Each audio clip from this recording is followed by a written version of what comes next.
बिस्मिल्लाहिर्रहमानिर्रहीम। अस्सलाम वालेकुम स्टूडेंट्स, उम्मीद करता हूँ कि आप सब खैरियत से होंगे। चैप्टर नंबर 7 हम डिस्कस कर रहे थे, इंट्रोडक्शन ऑफ ट्रिग्नोमेट्री। तो आज उसकी कुछ एक्सरसाइज डिस्कस करेंगे 7.4 और 7.5। ये बेटा हमारे पास 7.4 और 7.5 दो एक्सरसाइज के कुछ क्वेश्चंस हम आपके साथ डिस्कस करेंगे अभी। जिस तरह आप देखेंगे फर्स्ट 6 प्रॉब्लम जो है इसको आपने सिंप्लीफाई करना है इन सिंगल ट्रिग्नोमेट्रिक फंक्शंस के अंदर।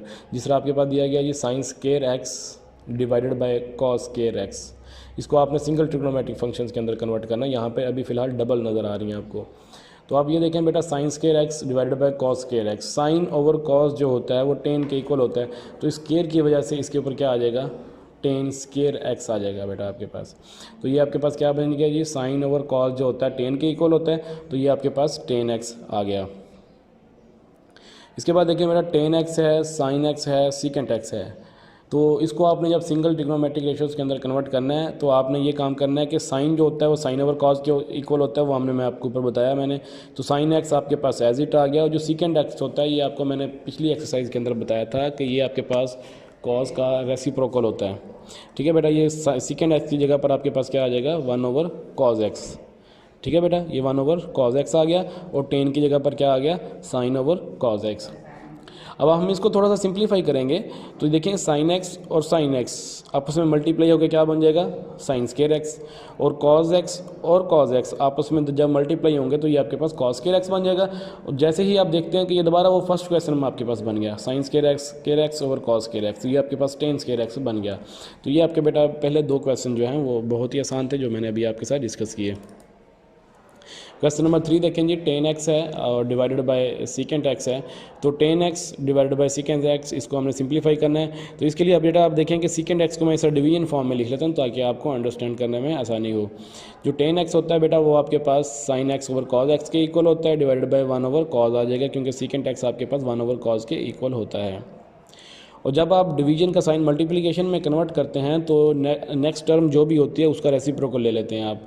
तो कॉस एक्स ओवर 1 आ जाएगा, 1 हम नीचे लिखते नहीं हैं, तो कॉस एक्स से कॉस एक्स कैंसिल हो जाएगा, तो आपके पास क्या बचेगा बेटा, साइन एक्स आ जाएगा। इसी तरह से क्वेश्चन नंबर 4 है जी, हमने 1 माइनस कॉस स्क्वायर एक्स है, इसको हमने देखना है कि सिंगल ट्रिग्नोमेट्रिक फंक्शंस के अंदर हम इसको कैसे लिखेंगे। बेटा देखें जी, 1 माइनस कॉस स्क्वायर एक्स, तो 1 जो होता है ये हमारे पास इक्वल टू होता है sign square x plus cos square x. ये ट्रिग्नोमेट्रिक रेशियोज़ हैं, 2-3 ट्रिग्नोमेट्रिक रेशियोज़ होती हैं हमारे पास जो कि 1 के इक्वल होती हैं। तो यहाँ पर हमारे पास एक ट्रिग्नोमेट्रिक रेशियो जो हम अप्लाई करेंगे, sign square x plus cos square x, और ये माइनस कॉस स्क्वायर एक्स आ जाएगा। तो कॉस स्क्वायर एक्स से कॉस स्क्वायर एक्स कैंसिल हो जाएगा, तो ये आपके पास सिर्फ साइन स्क्वायर एक्स बच जाएगा। ये सिंगल ट्रिग्नोमेट्रिक रेशियोज़ के अंदर कन्वर्ट हो गया। तो ये ट्रिग्नोमेट्रिक आइडेंटिटीज़ जो हैं ये आपने याद कर लेनी है बेटा। 3 ट्रिग्नोमेट्रिक रेशियोज़ हैं, फिलहाल अभी मैं आपको यहाँ पे एक ही बता रहा हूँ। अभी sign square x plus cos square x जो होता है वो इक्वल टू 1 होता है।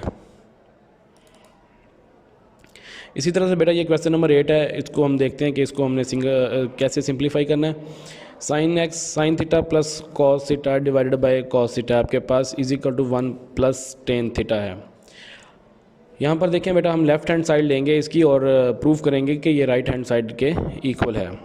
तो साइन लेफ़्ट हैंड साइड हमने ले ली, तो लेफ़्ट हैंड साइड लेने के बाद हमने इसको अलग अलग करके लिख दिया। साइन ओवर कॉज लिख देंगे, कॉज ओवर कॉज लिख देंगे। कॉज से कॉज जो है वो कैंसिल होकर 1 बन जाएगा, और साइन ओवर कॉज जो है वो 10 बन जाएगा। ये आपके पास left hand side is equal to right hand side आ जाएगी। इसी तरह से बेटा क्वेश्चन नंबर 9 है, tan theta plus cot theta. ये आपके पास tan theta plus cot theta into tan theta is equal to second square theta है आपके पास। तो इसमें बेटा देखेंगे हम इसकी लेफ़्ट हैंड साइड लेंगे। तो इस तरह के क्वेश्चन को सॉल्व करने के लिए जहाँ पे भी आपको साइन या कॉज का ट्रिग्नोमेट्रिक नज़र आए उसको आपने कुछ नहीं कहना।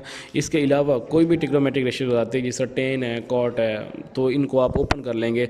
साइन जो टेन जो होता है वो साइन ओवर कॉज होता है, कॉट जो होता है वो कॉज ओवर साइन के इक्वल होता है जी। तो ये बेटा आप देखें कि tan theta plus cot theta into tan theta, ये टेन थीटा को उन्होंने अंदर मल्टीप्लाई कर दिया, टेन स्क्वायर थीटा बन गया, और ये कॉट थीटा टेन थीटा बन गया आपके पास। ठीक है जी बेटा। अब जो कॉट होता है इन्होंने एक जो है आपके पास ये भी एक टेक्निक है अप्लाई करने के लिए, इस टेक्निक की मदद से भी आप कर सकते हैं। जो कॉट थीटा होता है इसको आप रेसिप्रोकल ले लेंगे तो ये वो आपके पास बन जाएगा 1 ओवर टेन थीटा, टेन से टेन कैंसिल हो जाएगा, 1 प्लस टेन स्क्वायर थीटा आपके पास आ जाएगा, और 1 प्लस टेन स्क्वायर थीटा जो होता है वो सीकेंड स्क्वायर थीटा के इक्वल होता है। ये भी आपके पास एक ट्रिग्नोमेट्रिक रेशियोज है कि secant square theta minus tan square theta equal to 1 के इक्वल होता है। जिस तरह मैंने आपको पहले बताया था कि sine square theta plus cos square theta जो है वो इक्वल टू 1 होता है, इसी तरह से secant square theta minus tan square theta equal to 1 होता है। तो यहाँ से हमने सीकेंड स्क्वायर की वैल्यू जब निकाली तो वो आपके पास 1 प्लस टेन स्क्वायर आ गया, तो जो हमने सीकेंड स्क्वायर के इक्वल हो जाएगा। ये क्वेश्चन भी आपके पास बहुत आसानी से सॉल्व हो गया। इसी तरह से बेटा क्वेश्चन नंबर 12 और 13 बहुत इजी हैं, उम्मीद करता हूँ कि ये आप खुद अंडरस्टैंड कर लेंगे। इसका सलूशन जो है इस टाइम आपको स्क्रीन पर नज़र आ रहा है, तो ये जो है आप इसको खुद अंडरस्टैंड कर लेंगे।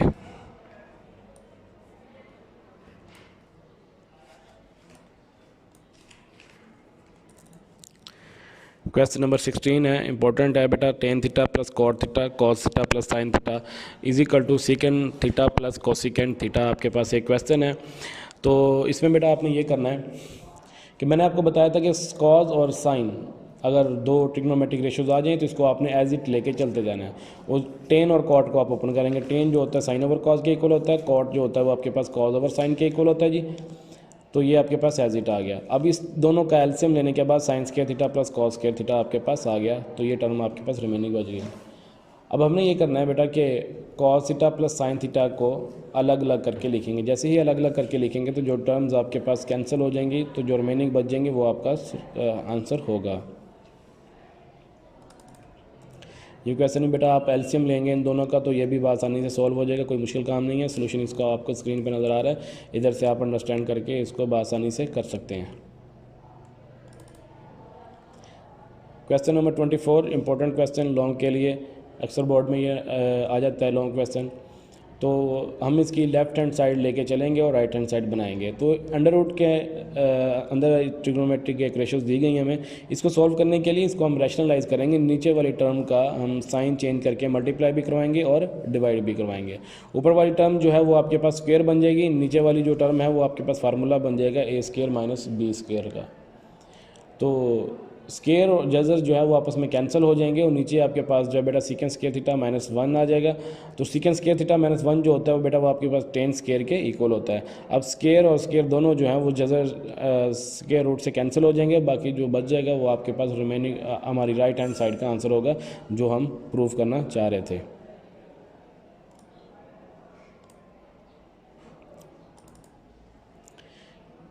7.5 जो लास्ट एक्सरसाइज है उसका एक क्वेश्चन देखें। Find the angle of elevation of the sun if 6 feet man cost 3.5 feet shadow. एक आदमी है जी, उसके सामने एक सूरज है, सूरज का जो शेडो है वो आपके पास 3.5 फीट है। तो ग्राउंड लेवल से लेकर शेडो जहाँ तक बन रहा है वहाँ तक आप लोगों ने 3.5 सेंटीमीटर है। इसमें हम देखें बेटा प्रूफ क्या करना है। हाइट ऑफ मैन कितनी है आपके पास, measurement ABC, length of shadow कितना है आपके पास, मेजरमेंट BC, और एंगल ऑफ एलिवेशन आपने क्या करना है जी, मालूम करना है, जो कि थीटा जो आपके पास है। एंगल ऑफ एलिवेशन आप क्या करेंगे बेटा, मालूम करेंगे। तो इसके लिए बेटा आप ये देखेंगे ये आपके पास हाइट है और ये आपके पास क्या है, बेस है। तो ये दोनों आपके पास क्या है, गिवन है। तो यहाँ से हमें ये पता चलता है कि हमने परपेंडिकुलर ओवर बेस यहाँ पे हमने टेन थीटा अप्लाई करना है। अगर हमारे पास हाइपोटेन्यूस होता या बेस दी होती तो फिर उसके लिए हम देखते कि हमने क्या कौन सी ट्रिग्नोमेट्रिक रेशियो अप्लाई करनी है। तो यहाँ से परपेंडिकुलर ओवर बेस जो है बेटा ये आपके पास टेन थीटा के इक्वल होती है, इसलिए हम इसके पे टेन थीटा अप्लाई करेंगे। तो मेजरमेंट AC और मेजरमेंट BC इनकी वैल्यूज़ को पुट करेंगे तो टेन हमने इन्वर्स की फॉर्म में इधर आ जाएगा, वहाँ पे थीटा बच जाएगा, जिसकी वैल्यू हम आसानी से फाइंड आउट कर सकते हैं। ये भी क्वेश्चन बेटा सेम टू सेम वैसे ही है, ये भी हम टेन थीटा इसके ऊपर जो है वो अप्लाई कर सकते हैं। तो इसको भी आप उम्मीद करता हूँ कि अच्छे तरीके से अंडरस्टैंड कर लेंगे। ओके बेटा, थैंक यू, जज़ाकल्लाह। उम्मीद करता हूँ कि आप अपना काम जो है वो टाइम पे करेंगे और इसको अच्छे तरीके से अंडरस्टैंड करेंगे। ओके जी, खुदा हाफिज़।